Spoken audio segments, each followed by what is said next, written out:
মুজাদ্দিদুজ্জামান দাদা হুজুর পীর কেবলা ছিলেন 4 তরিকার পীর, কথা ঠিক না ভুল? কাদেরিয়া, চিশতিয়া, নকশবন্দিয়া, মুজাদ্দিদিয়া और মুহাম্মাদিয়া। और মুহাম্মাদিয়া কেন বলা হয় জানেন? মুরব্বিরা বলুন, তাসাউফপন্থী মানুষ বলুন, মুজাদ্দিদিয়ার পরে দেখবেন और মুহাম্মাদিয়া বলে না? যখন জিকির আজকার করেন, একটু ইতিহাসটা বলে দিই সংক্ষেপে। আমাদের পীরের নাম হলো হযরত আবু বকর সিদ্দিকী ফুরফুরাবি রহমাতুল্লাহ আলাইহি, জোরে বলুন না সুবহানাল্লাহ। তার পীরের নাম হযরত শাহ সুফি ফাতেহ আলী ওয়াইসি রহমাতুল্লাহ আলাইহি, জোরে বলুন সুবহানাল্লাহ। তার পীর হযরত শাহ নূর মুহাম্মদ নিজামপুরি রহমাতুল্লাহ আলাইহি, জোরে বলুন সুবহানাল্লাহ। তার পীরের নাম হযরত বালাকোটের ময়দানে যিনি শহীদ হয়ে গিয়েছিলেন আহমদ শহীদ বেরলভী রহমাতুল্লাহ আলাইহি, জোরে বলুন সুবহানাল্লাহ। তার পীরের নাম হযরত আব্দুল আজিজ দেহলভী রহমাতুল্লাহ আলাইহি, জোরে বলুন সুবহানাল্লাহ। তার পীরের নাম হযরত শাহ ওলিউল্লাহ মুহাদ্দিস দেহলভী রহমাতুল্লাহ আলাইহি, জোরে বলুন সুবহানাল্লাহ। তার পীরের নাম শেখ আব্দুর রহিম দেহলভী রহমাতুল্লাহ আলাইহি, জোরে বলুন সুবহানাল্লাহ।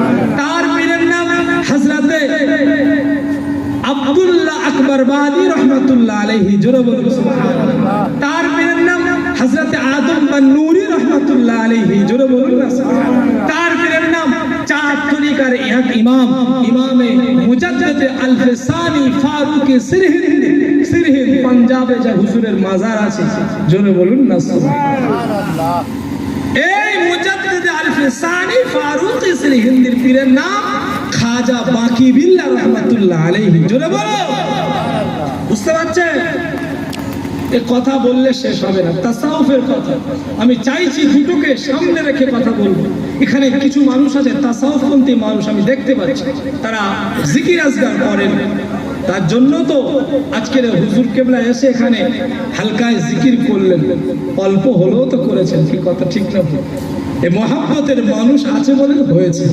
এক সময় দেখবেন এই জিকির আজগার উঠে যাবে, এই মানুষগুলো, এই বুড়োগুলো মরে যাবে, জিকির গুলো উঠে যাবে।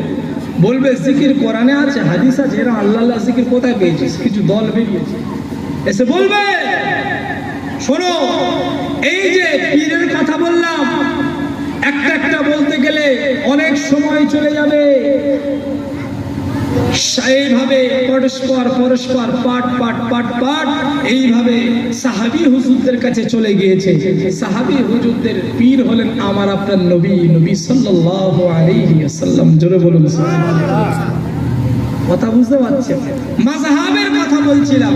মাযহাবের ইমাম আকাশ থেকে পড়েনি। তৎকালীন যুগে এত হাদিসের গভীরভাবে হাদিসগুলো চর্চা হতো না, সব এক জায়গা ছিল। এই ইমামগুলো এসে রাতকে দিন করে এর উপরে তারা সময় দিয়ে আজকের বিভিন্ন মাসলা মাসাইলকে তারা ইস্তেমবাদ করেছেন, পৃথিবীর মানুষকে উপহার দিয়েছেন। ইমাম শাফি বলুন, ইমাম আহমদ বিন হাম্বল বলুন, ইমাম আবু হানিফা রহমাতুল্লাহ আলাইহি বলুন, ইমাম মালিক বলুন, এরা কি করেছেন? এনারা সব আল্লাহর কোরআন নবীর হাদিসকে সামনে রেখে তারা এই মাসলাগুলো ইস্তেমবাদ করেছেন, বের করেছেন, জোরে বলুন সুবহানাল্লাহ। এগুলো সবই কোরআন এবং হাদিসের সাপোর্ট। কথা বুঝতে পারছেন?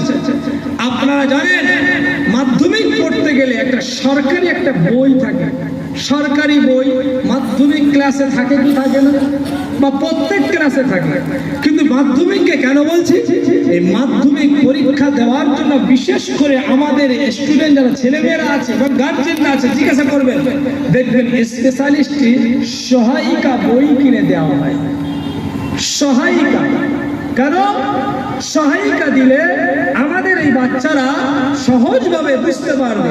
আমরা ছোট থেকে সহায়িকা দিয়ে থাকি, যেমন ছাত্র বন্ধু দিয়ে থাকি আসল বইটাকে জানার জন্য, সহজভাবে বোঝার জন্য এই ছাত্র বন্ধু কিনে দিই, যাতে করে ওই আসল বইটা বুঝতে সহজ হয়। এটা সাপোর্টিং কথা, ঠিক না? হ্যাঁ,